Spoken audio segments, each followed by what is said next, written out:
problème technique réglé et on revient avec notre invité par téléphone, Dr Imam Khalil, qui est analyste politique, pour essayer de comprendre la situation concernant la crise américano-iranienne. On a parlé tout d'abord des raisons qui ont conduit Donald Trump à renoncer à une frappe, et ma question était: quels sont les principaux termes de l'accord envisagé concernant la réouverture du détroit d'Ormuz? Les principaux accords, s'il y aura un accord dans la future, c'est faire une ouverture immédiate pour le détroit d'Ormuz et garder la sécurité du passage des navires pétroliers et des navires commerciaux par le détroit, et afin de retourner, afin de garder la stabilité économique. Et il faut savoir que le détroit d'Ormuz contient seul 20% de commerce pétrolier. Il passe 95% d'exportation de pays du Golfe par ce passage, et aussi 20% de production de gaz naturel liquéfié. Donc c'est pourquoi c'est très important de garantir l'ouverture immédiate de ce passage. Pourquoi Washington affirme qu'un accord est proche? On a déjà répondu. L'existence de telles négociations directes. C'est une façon de diriger les négociations par le deux pays. Washington son intérêt d'envoyer un message positif pour le marché économique afin de garantir la stabilité économique du pays du Golfe. Ce que l'Iran ne veut pas? L'Iran ne veut pas cette stabilité? Non, c'est pas du tout ça. L'Iran veut garder son image envers de son peuple, et qu'il résiste contre tout frère américain et de façon qui a un débat faible contre les États-Unis et les autres pays. Et quel rôle les médiations régionales et internationales jouent-elles dans le rapprochement des positions entre les deux parties?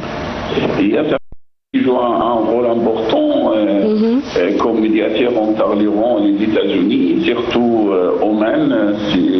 Elle joue ce rôle depuis plusieurs années, et ensuite c'est Qatar, et après certains pays régionaux.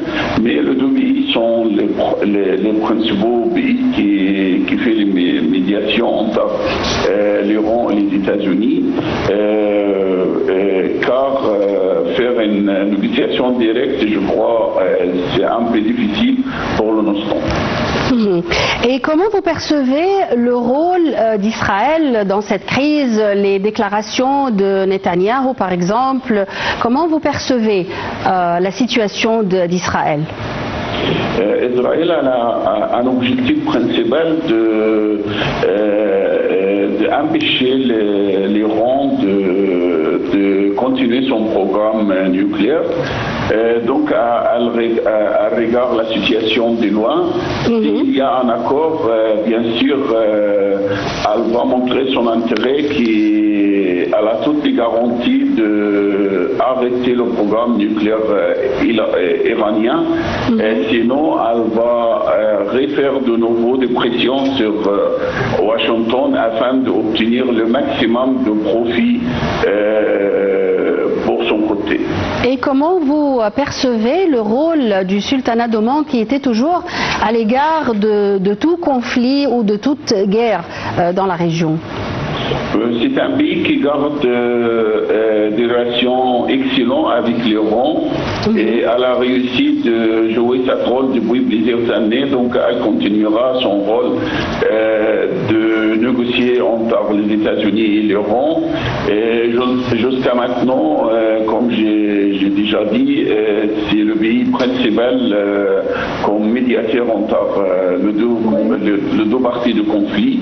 Et ensuite, il vient le Qatar qui joue aussi un rôle important pour continuer les négociations. Et quels seront les principaux obstacles susceptibles de freiner la conclusion d'un tel accord entre les deux parties?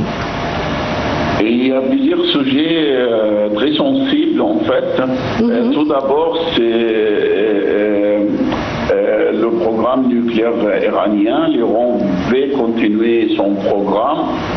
Les États-Unis, Israël et d'autres pays veulent empêcher l'Iran de continuer son programme.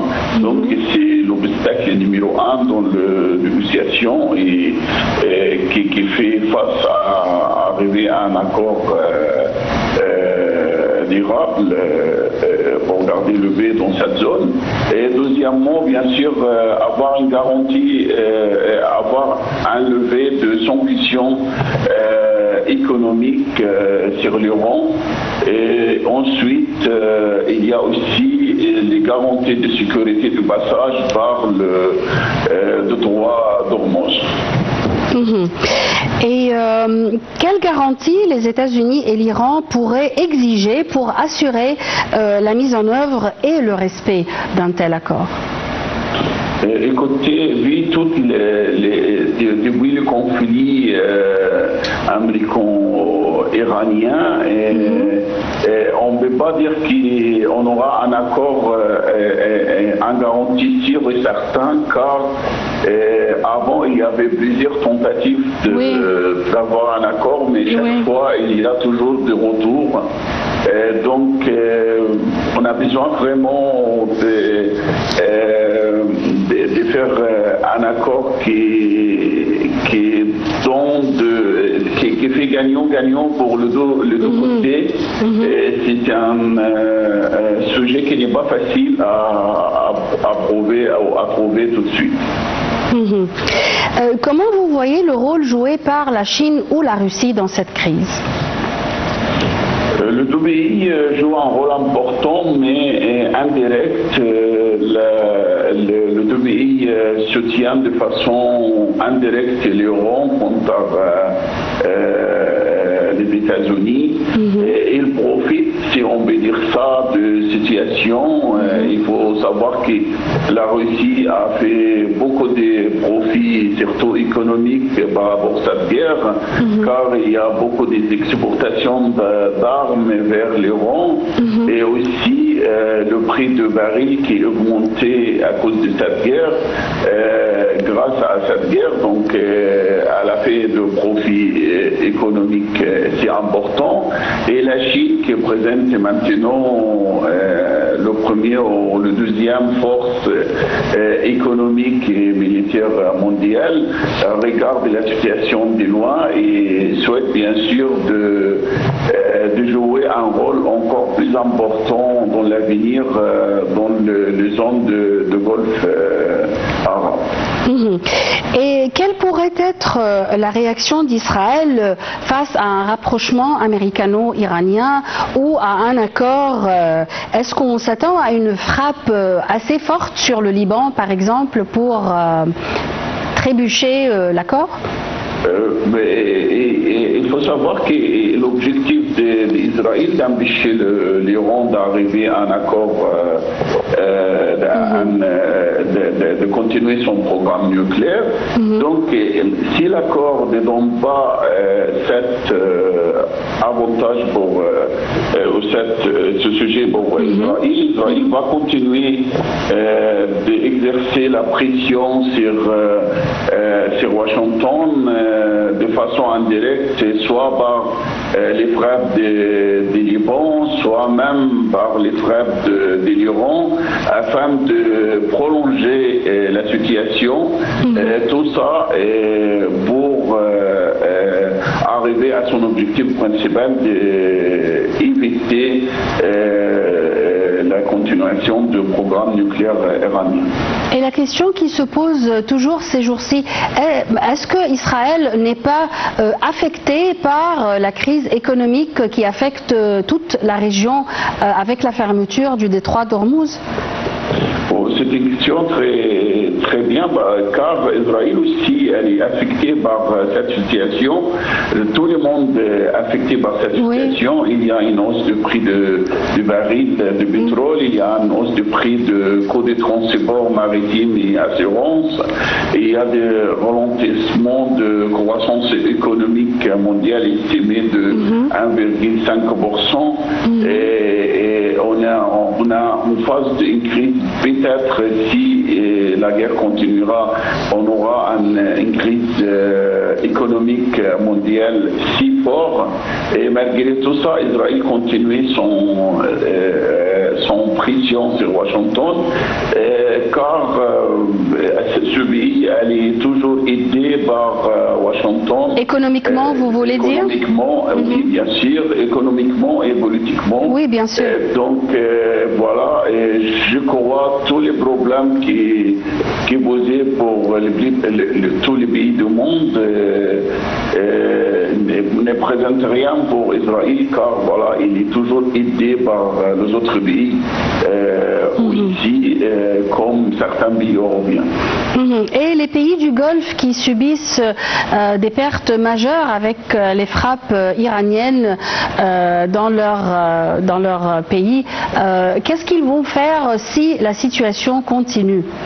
Est-ce qu'ils vont répondre par des frappes eux aussi? On n'espère pas, car avoir une guerre totale dans la zone du Golfe peut aggraver le problème et peut prolonger les périodes de guerre. Mais ce pays, je crois, ils sont devant un problème économique majeur, car les activités économiques sont ralenties à cause de la guerre. Et aussi, la seule avantage, on peut dire, pour le pays exportateur de pétrole, je veux dire le pays de Golfe, c'est la hausse du prix du pétrole. Par ça, l'économie du pays de Golfe souffre énormément à cause de cette guerre. Il n'y a plus d'investissements étrangers là-bas, il n'y a pas de stabilité économique. Donc, ce pays souhaite plutôt de trouver un accord durable au plus vite possible afin de faire une stabilité économique dans la région. On parle toujours d'une réouverture complète du détroit d'Ormuz pour alléger un peu les prix. Est-ce que vraiment, si le détroit d'Ormuz est ouvert complètement, est-ce que les prix vont changer ou bien la hausse des prix est déjà établie? Une fois le détroit d'Ormuz était ouvert, bien sûr, le prix du pétrole vont diminuer et aussi le retour des activités économiques mondiales sont là. Donc, bien sûr, l'ouverture participe immédiatement de faire